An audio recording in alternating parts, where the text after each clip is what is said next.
자리를 꽉 메워주셔서 대단히 감사합니다. 오늘은 시국 강연을 하긴 해야 되겠는데 오늘 출판 기념 강연회라는 이 취지에 맞춰서 이야기를 하겠습니다.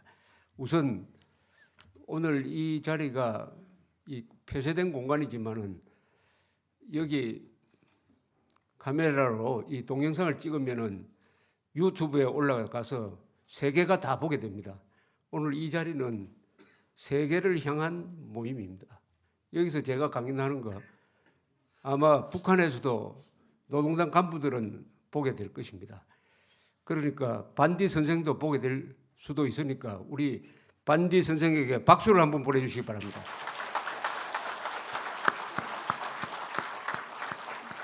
무엇보다도 반디 선생과 연결이 되어가지고 이 목숨 걸고 바깥 세상으로 반출한 이 원고를 가지고 와서 두 권의 책으로 내어서 이 세계적 화제가 되도록 만든 우리 도이훈 대표 박수를 보내주시기 바랍니다.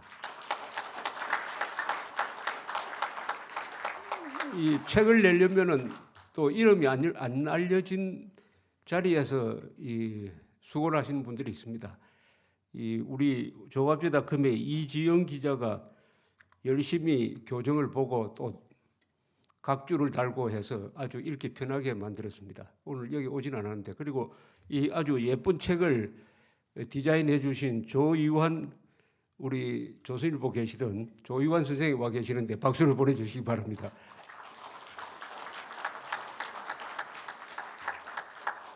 여러분들이 아주 의로운 분들이 정의로운 분들 그리고 용감한 분들이 계셔가지고 이 책이 나왔습니다. 그리고 이 앞에 나온 고발을 포함해서 단편집과 이 시가 하나의 짝이 되었습니다. 이 원고를 우리 도이훈 선생이 저한테 가져와서 좀 읽어달라고 했을 때 제가 읽으면서 처음에는 상당히 생소했습니다. 그것도 문장이 우리가 익숙하게 읽는 문장이 아니었습니다. 북한식 문장입니다. 그리고 그 내용이 너무 어두웠습니다. 그래서 이 책을 내는 과정에서 제가 고발은 한 4번쯤 이렇게 읽었습니다. 그런데 이게 읽을수록 더 재미가 있고 더 감동적인 거예요. 이게 명작이라는 게 그렇습니다. 영화도 처음 닥터 쥐바고라든지 사운드 오브 뮤직 같은 거 처음 봤을 때보다 2번 보면 더 재밌습니다. 3번째 보면 또 보게 돼요. 아마 여러분들 여기 계신 분들 닥터 쥐바고 한 5번, 6번 본 분 계실 겁니다. 이게 명작의 힘이란 게 바로 이 고발이 그런 소설입니다. 이 시도 마찬가지입니다. 여러 번 읽을수록 새로운 것을 발견하게 되고 더 빠져드는 소설과 시집이었습니다. 그런데 고발을 읽으면서 참으로 신기한 발견을 했어요. 제가 가장 좋아하는 작가가 조지 오웰입니다. 조지 오웰이 쓴 소설 2개는 여러분들도 잘 아시죠? 동물농장 그리고 1984. 그건 소설이고 카탈루니아 송가라는 이 르포르트 아주가 있습니다. 1930년대 스페인 내전 때 이 사람은 원래 사회주의자였습니다. 그래서 공산당 편에 참전을 했습니다. 바르셀로나 근방에서 목에 총을 맞고 죽을 뻔한 적도 있습니다만. 그런데 그 참전을 한 기록이 카탈루니아 송가라는 르포 논픽션인데 아주 유명한 20세기를 대표하는 르포르타주 중에 하나로 꼽힙니다. 그걸 읽어보면은 이 사람이 공산주의자 편에 들어서 참전했다가 나중에 거기서 공산주의나 파시즘이나 나치즘이나 이거 똑같은 자들이다. 이게 전체주의는 그 얼굴이 파시즘이든지 공산주의든지 이거 다 똑같아. 인간 말살, 끝없는 권력투쟁 그것을 본 거예요. 그래서 이 사람이 돌아와가지고 그때부터는 공산주의를 비판하는 책을 쓰기 시작합니다. 그게 이 3권입니다. 카탈루니아 송가 그리고 동물농장 1984예요. 근데 당시는 2차 세계대전 중이라 영국이 소련과 연합국이었습니다. 이 책을 내는 출판사를 구하기가 어려웠어요. 출판사를. 그러나 이 책, 특히 동물농장을 퇴짜 놓은 사람은 일생일대 실수를 한 거죠. 동물농장 1984로 얼마나 그 출판사가 돈을 많이 벌었겠습니까? 1984는 이 사람이 1949년에 폐결핵이지 않나? 죽어가면서 쓴 마지막 소설입니다. 1984년. 그거 쓰고 나서 6개월 뒤에 죽었습니다. 49살에 죽었을 겁니다. 아마. 그리고 그 소설이 얼마나 유명해지는지를 알지도 못하고 죽은 거죠. 반고흐하고 비슷하죠. 자기가 그린 그림이 얼마나 유명해지는지도 모르고 1000점을 그렸는데 그 중에 겨우 1점 팔고 천재의 어떻게 보면 숙명인데 그 1984라는 소설을 읽어보면은 고발 읽는 것처럼 굉장히 어둡습니다. 꼭 무슨 고문 받는 것 같아요. 처음부터 끝까지가 어두운데 읽으면 읽을수록 거기 빠져들게 되죠. 왜 빠져드느냐? 북한하고 너무나 똑같다. 1984는 오세아니아라는 미래의 어떤 나라에서 일어나는 일을 설명을 하는데 오세아니아라는 나라에서 일어나는 일들이 지금 북한하고 어떻게 그렇게 같을 수가 있는지 모든 점에서 같은데 가장 중요한 게 바로 언어 전술입니다. 용어 혼란 전술. 이 오세아니아라는 나라에서는 고문을 자행하는 그 검찰부, 그러니까 우리나라로 말하면 법무부 이름이 뭐냐 하면은 애정성입니다. 전쟁을 하는 국방부는 평화성이에요. 거짓말만 하는 이 선전부는 이름이 진리성입니다. 진리성이에요. 전부 거짓말이에요. 전부 거짓말. 용어를 통한 사람의 사상 통제, 그리고 역사를 조작합니다. 과거 역사를 조작해요. 지금 대한민국에서도 지금 문재인 정권 등장한 이후에 대한민국 역사를 지금 조작하려고 합니다. 1948년 8월 15일 대한민국 건국이 아니다. 이런 역사 조작이 어디 있습니까? 이것은 김일성이가 북한을 해방시켰다. 소련군이 아니라고 쓰는 그 역사 조작과 같은 류의 역사 조작입니다. 역사 조작은 목적이 있죠. 역사를 바로 세운다는 말은 성립이 안 됩니다. 역사는 있는 그대로 둬야 됩니다. 과거는 아무도 손을 댈 수가 없습니다. 과거를 고칠 수 있는 사람은 없어요, 아무도. 이런 역사 조작에 의한 사상 통제, 그리고 여기 고발과 너무나 비슷한 게 바로 이겁니다. 고발에서 무대자감이란 말이 나옵니다. 무대자감이 뭐냐 하면은 고발에서 연극을 하는데 이렇게 강조를 합니다. 배우들 보고 너가 연기하면 안 된다. 당신이 맡은 역 그대로 해야 된다. 연기한다는 생각이 없어질 정도로 자기가 맡은 역에 충실해야 된다. 그걸 무대자감이라고 해요. 북한 조선말 사전에 들어있더라고요. 무대자감, 자감.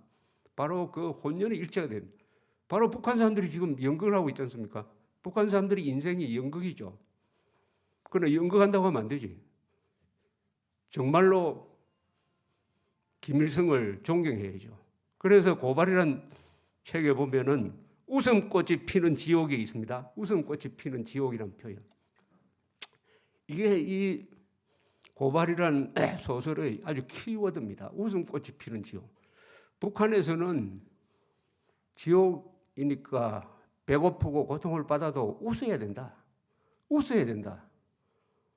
그런 지옥이 가장 심한 지옥 아닙니까? 아프면 아프다고 해야 되는데 아프면 아프다고 말할 자유가 없고 웃어야 된다. 웃어야 된다. 이거를 감성 독재라고 합니다. 감성 독재. 독재 중에서 제일 독재에도 여러 등급이 있어요. 공적 생활을 제한하는 것을 보통 독재라고 합니다. 그 다음에는 전체주의 독재. 이거는 사생활까지 관여를 해요. 거기서 한 걸음 더 나간 게 인간의 감정까지 통제하는 거. 이걸 감성 독재라고 합니다. 북한 노동당 정권은 그런 점에서 모택동이나 스탈린이나 히틀러보다 훨씬 더 독재의 급수가 높습니다. 최고의 독재입니다. 감성 독재. 이게 바로 1984에서 나와 있습니다. 1984에는 페이스 크라임이라는 용어가 있어요. 페이스 크라임. 표정 범죄예요. 표정 범죄. 예컨대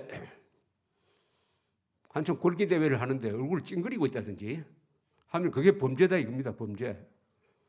이 고발이라는 소설도 그런 게 나오죠. 김일성이가 죽었을 때 국가보위부원이 그 전국에 만들어 놓은 조문장에 잘 숨어 들어가 가지고 누가 가짜로 울고 누가 안 울고 누가 진짜로 우는지를 감시를 하지 않습니까? 거기 보면은 지금 남편이 강제수용소에 끌려가 있는 그 부인이 그 김일성 빈소 앞에서 정말 울고 있는 거예요. 진정으로 울고 있는 겁니다. 그걸 보는 국가보위부원이 충격을 받아요. 어떻게 남편이 강제수용소에 가 있는데 저렇게 진심 어린 눈물을 흘릴 수가 있느냐. 그래서 자살한 그 장면이 무대라는 그 부분에 나옵니다. 그래서 참 신기하게 생각했습니다. 아, 이게 천재는 다르구나. 조지 오웰이 선 1984는 그 뒤에 지구상에는 존재하지 않았어요. 스탈린도 나중에 후르시초프가 등장하면서 바뀌어지고 모택동 독재도 등소평이 등장하면서 많이 바뀌어졌습니다. 그러나 북한에서 바로 1984가 그대로 실현이 되었어요. 그대로 실현됐어요. 그것은 지금 북한 노동당 정권은 인간이 상상할 수 있는 최고의 독재를 하고 있다. 최고의 악이라는 이야기죠. 최고의 악이자. 최고의 악. 황자엽 선생이 그렇게 이야기했습니다. 자기가 북한에 살다가 소련에 유학을 갔더니 천국 같더랍니다. 스탈린 시대의 소련이 북한에 비하면 천국 같다고 했어요. 천국 같다고. 그러니까 우리가 상대하고 있는 저 북한 노동당 정권 김일성, 김정일, 김정은은 악마적 존재입니다. 악령이죠. 악령. 그러나 악령이나 사탄이나 악마는 항상 웃습니다. 무슨 흠상구전 표정을 하는 것은 그건 악마가 아니죠. 급수가 아주 낮은 악마지. 우리가 누구를 상대하고 있느냐?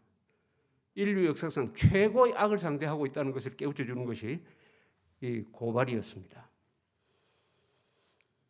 그러나 이 고발은 문학적으로도 아주 우수한 작품입니다. 문학적으로 우수한 작품.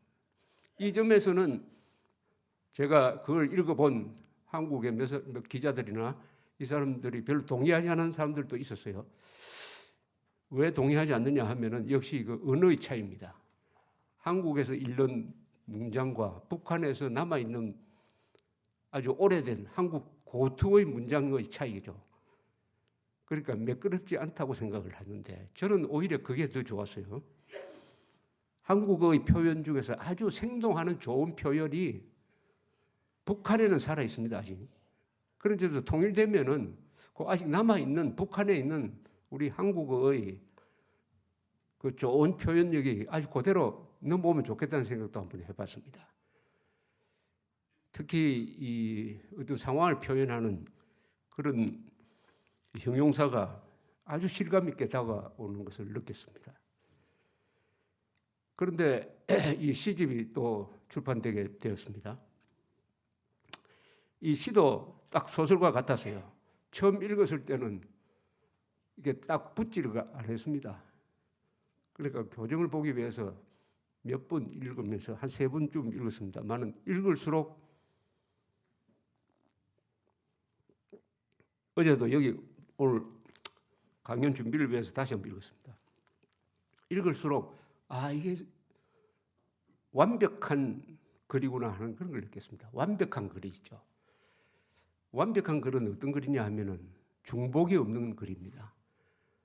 쓸데없는 글이 단어가 안 들어가는 거 그게 가장 중요합니다. 글 쓸 때 우리가 항상 짧게 쓰라고 그래요. 짧게 써라, 정확하게 써라, 쉽게 써라. 이게 좋은 문장의 3대 조건입니다. 짧게, 쉽게, 정확하게 써라.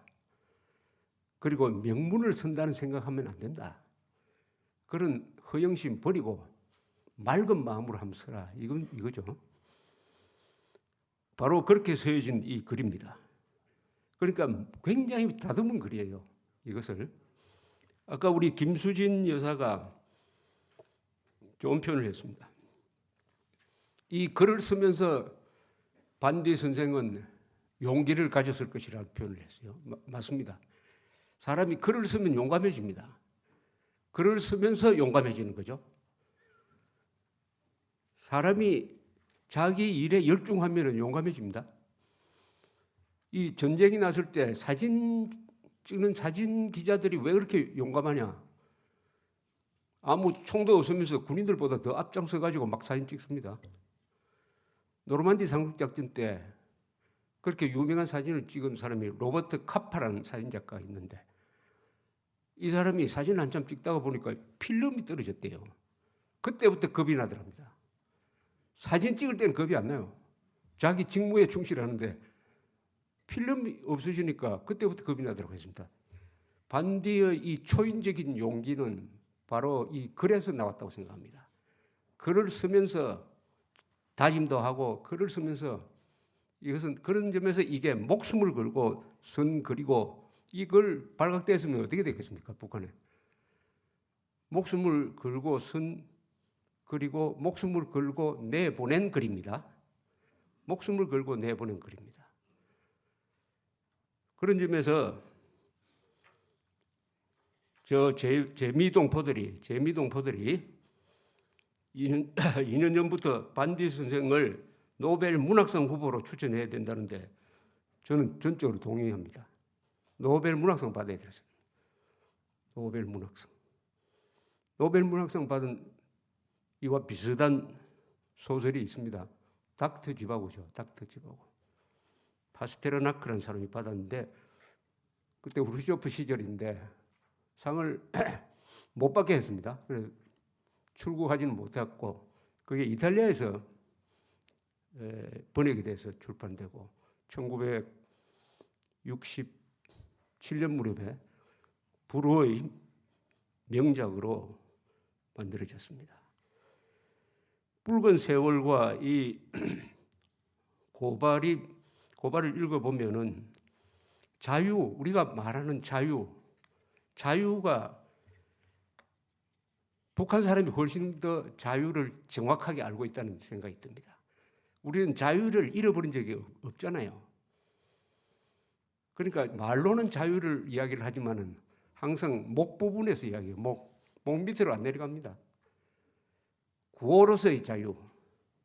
왜냐? 자유를 잃어본 적이 없으니까. 자유는 너무나 당연한 것이니까.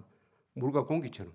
그러나 물이 없는 사막에 가서 비로소 물의 가치를 알듯이 북한 사람들은 자유를 잃어보았으니까 자유에 대한 갈구가 자유라는 그 단어에서 느끼는 감동이 얼마나 강한지를 이 붉은 세월이 잘 보여줍니다. 여기에 주제가 자유입니다. 자유.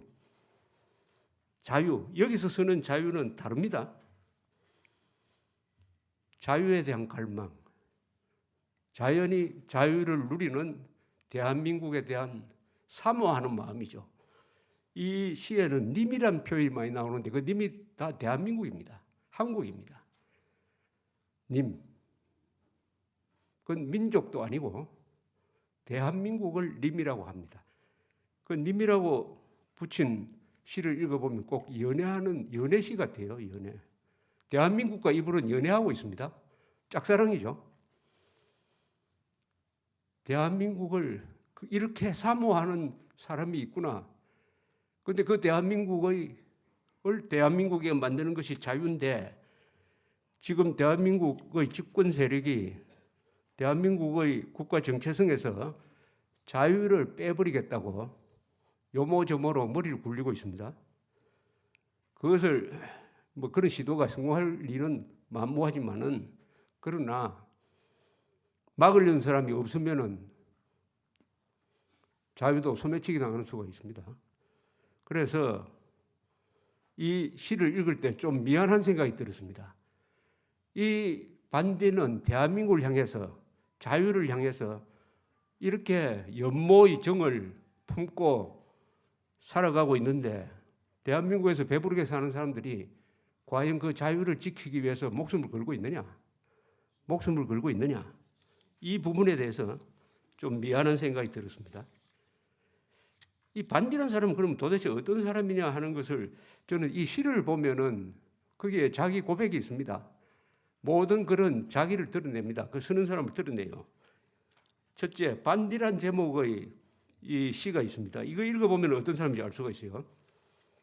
얼룩진 누리가 보기 역겨워 밤에만 눈을 뜨는 아리따운 별, 접었던 나래를 마음껏 펴고서 하얀 달빛 속을 헤엄칩니다.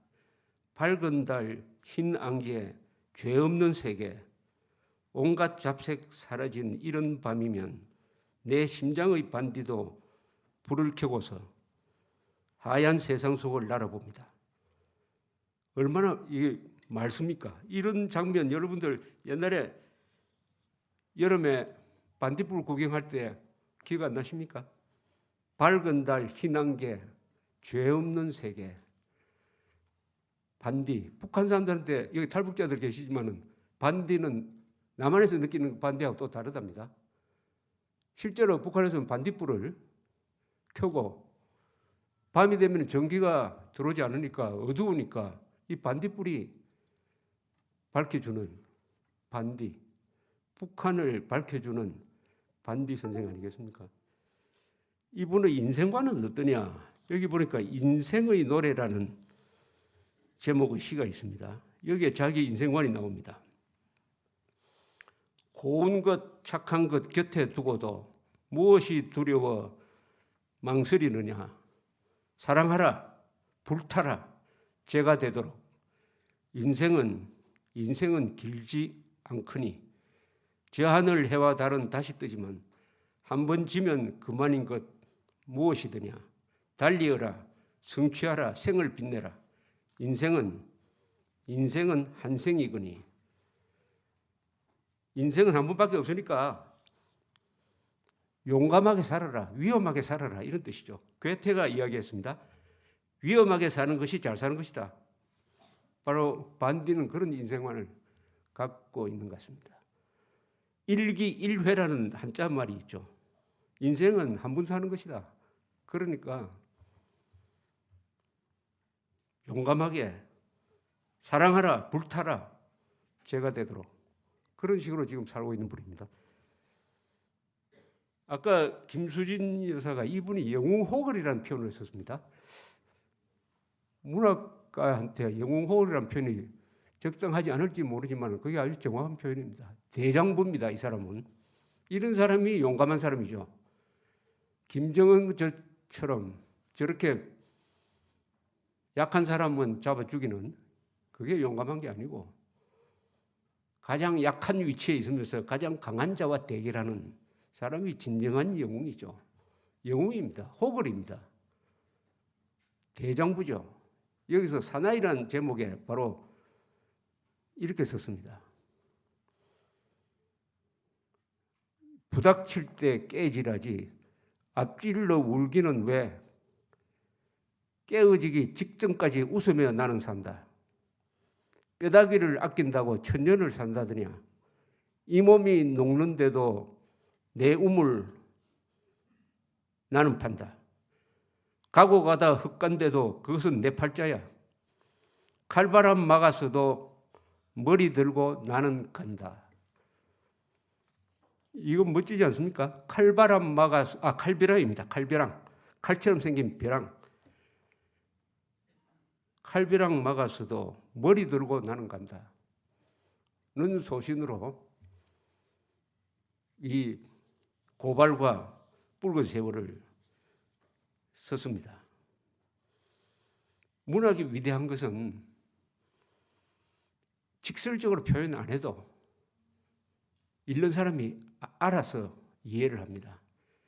많이 쓰지 않아도 사람들이 다 압니다. 그리고 그 이야기는 동서고금 어디를 가도 다 통용이 되는 진리가 문학에 있습니다. 그래서 문학은 인간에 대한 탐구입니다. 우리가 인문이라고 할 때 철학, 문학, 역사를 이야기하는 이유가 바로 그거죠. 철학은 세상의 원리를 알게 해줍니다. 역사는 문명의 발전 과정을 알게 해줍니다. 그리고 문학은 인간의 가장 깊은 곳을 드러내는 것이 문학입니다. 이 고발과 붉은 세월이 바로 그런 문학입니다. 이분은 표현이 굉장히 절제되어 있습니다. 김일성을 욕할 때도 아주 비유적으로 욕을 하는데 그게 더 아프죠. 다만 여기는 보면은 뿔다, 피와 관계되는 표현이 많아요. 뭐 우리 보통 이야기할 때 피 터진다 이러는데 여기는 피 탄다는 표현이 있습니다. 피가 탄다. 우리 한국에서 피 탄다는 표현 안 들어보시죠? 피 끓는다는 것까지는 우리가 이야기하는데 피가 탄다. 북한 사람 아니면 이런 표현 안 나올 겁니다. 피가 탄다. 그런데 이 붉은 세월을 읽다가 요거는 한국에 있는 요 김일성 추종자들, 주사파라고 불리는, 그러나 주사파라고 하면 그게 무슨 고매한 철학처럼 들리지만은 실제로는 김일성주의자, 요 김일성주의자들을 위해서 써놓은 글이 아니겠느냐 하는 그 시가 하나 있어요. 제목이 군사야영의 밤에입니다. 군사야영의 밤에. 어디 아마 이게 노농적유대에 소속이 돼가지고 훈련받다가 밤에 야영하면서 쓴 것 같아요. 한번 읽어보겠습니다. 그 옛날 남이 장군 나라 지키려 두만강 물 말먹여 다 말리우고 백두산 돌 칼 갈아 다 썼다더니 분하다 외적 아닌 동족을 치려 백두산 돌 두만강 물 다 말리누나 결의의 붉은 피가 강을 이루고 금수강산 이 땅이 쑥대밭 될 때 나라는 통일해 무엇하느냐? 짐승도 낮 불킬 승리자가 되어 혈육의 봉분 위에 춤을 출 거냐? 어떻습니까? 이 김일성 주의자들, 주사파들 이 시 읽으면 속이 섬뜩하겠죠.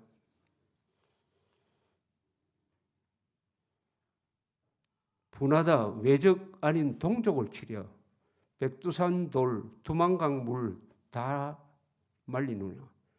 동족을 치기 위해서 김일성이가 스탈린 모택 도움을 받아가지고 6.25 남침한 거 아닙니까? 동족을 치려.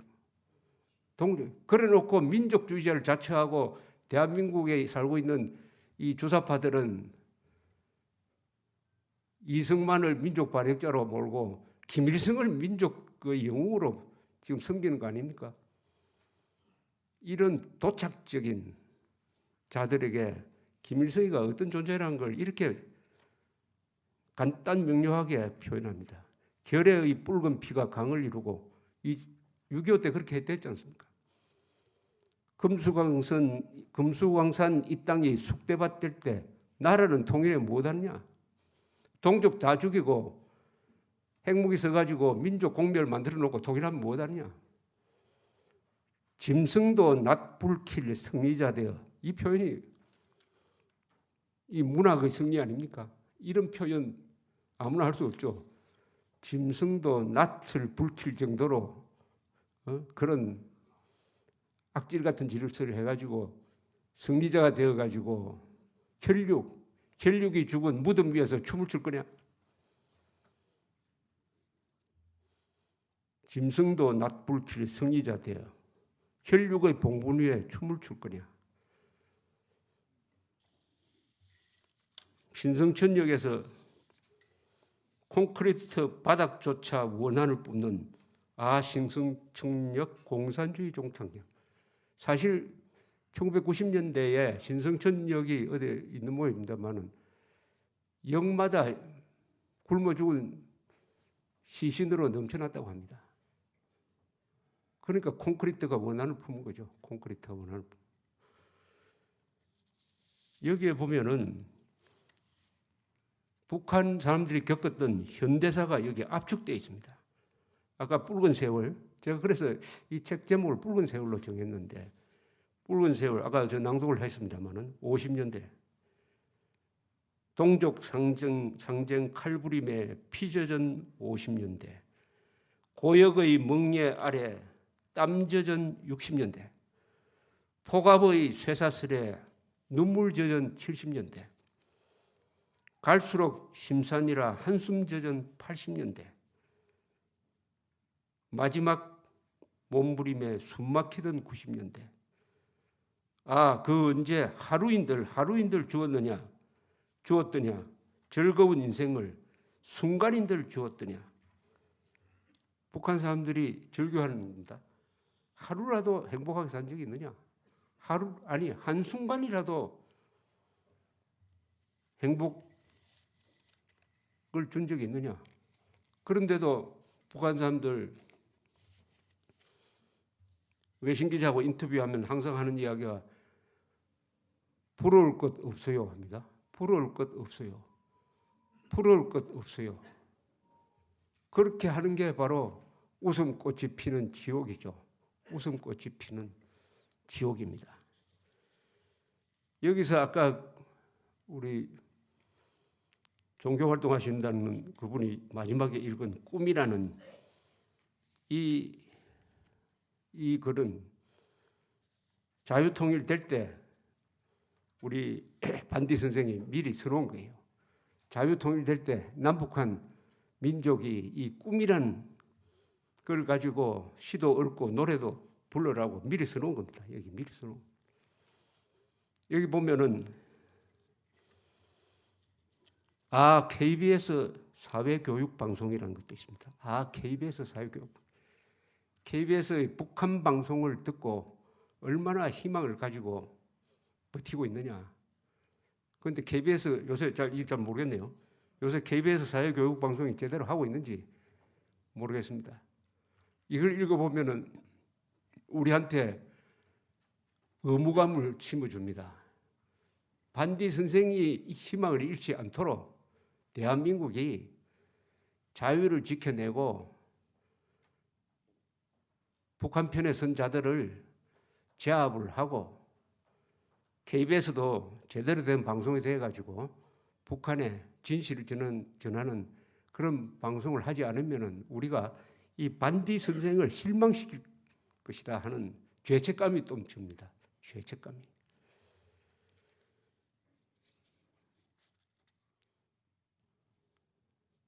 그리움 한 생이란 이 시가 있습니다. 눈 감아도 나의 님, 눈을 떠도 나의 님.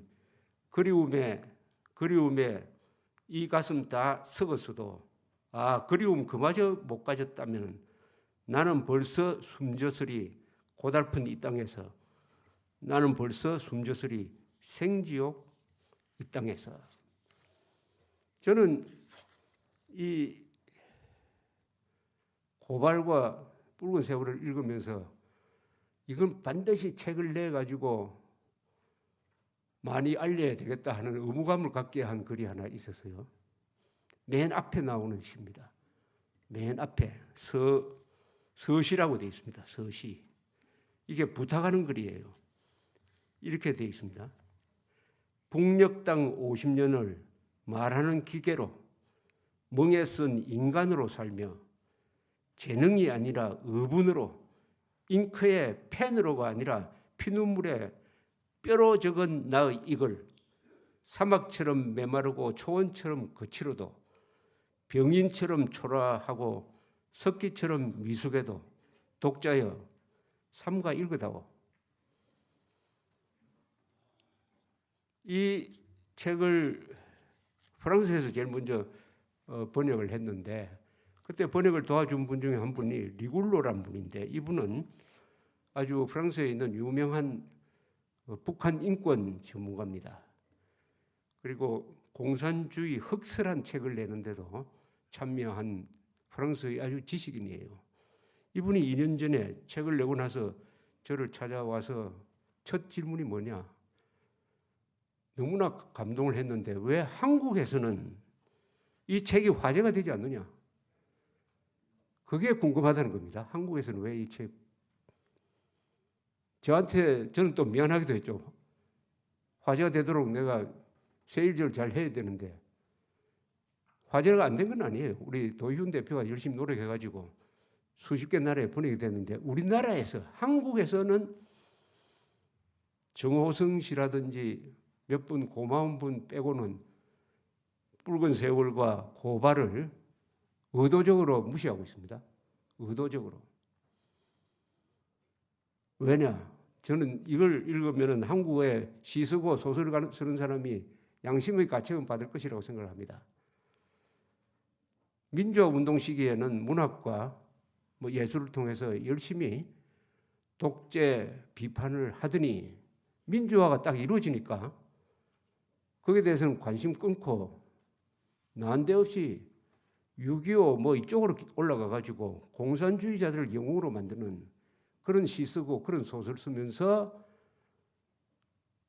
김일성이라는 이 악마적 존재, 거기에 영혼이 팔린 한국의 지식인들, 이것은 소재로 삼지 않고 문학에서 다루지 않고 함으로써 결국 세계 역사가 흘러가는 데 있어서 한국의 문학은 지난 30년 동안에 완전히 그 인물을 포기하고 타락하고 말았습니다. 한국에서 고발과 붉은 세월이 나와야 되는 거 아닙니까? 단 하나도 나오지 않았어요. 그게 비슷한 것도. 그런데 목숨 걸고 이런 글이 나오니까 이제는 무시하는 전략이죠. 이게 무시할 수 있는 글이 아니죠.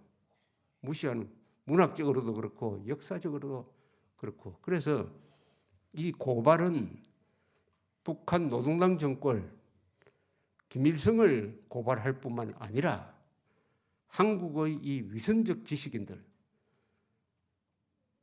악령이 씌워진 악마의 영혼을 판 위선적 지식인을 고발하는 게 바로 이 고발입니다. 이 고발은 양쪽을 다 고발하고 있어요. 붉은 세월도 마찬가지. 그나마 여기 계신 분들, 도희훈 대표 등등 여러 고마운 분들이 이 정도로 불씨를 살려놓았습니다. 아마 이 두 책은 앞으로 그 영향력이 점점 커질 것이라고 생각합니다. 그 뉴요크, 아까 여기에 나온 영어로 번역되어 있는 뉴요크라는 잡지는 미국에서 제일 유명한 잡지입니다. 이 뉴욕 사람들을 상대로 하는 잡지인데 주로 아주 그 고상한 문학을 취급하는 이 잡지의 기자가 그래도 이 가치를 알아서 눈보라를 이렇게 영어로 번역을 했는데 이 영어로 번역한 걸 읽어보니까 한국어로 쓴 시보다 훨씬 더 좋아요. 이것은 영어의 힘이 있습니다.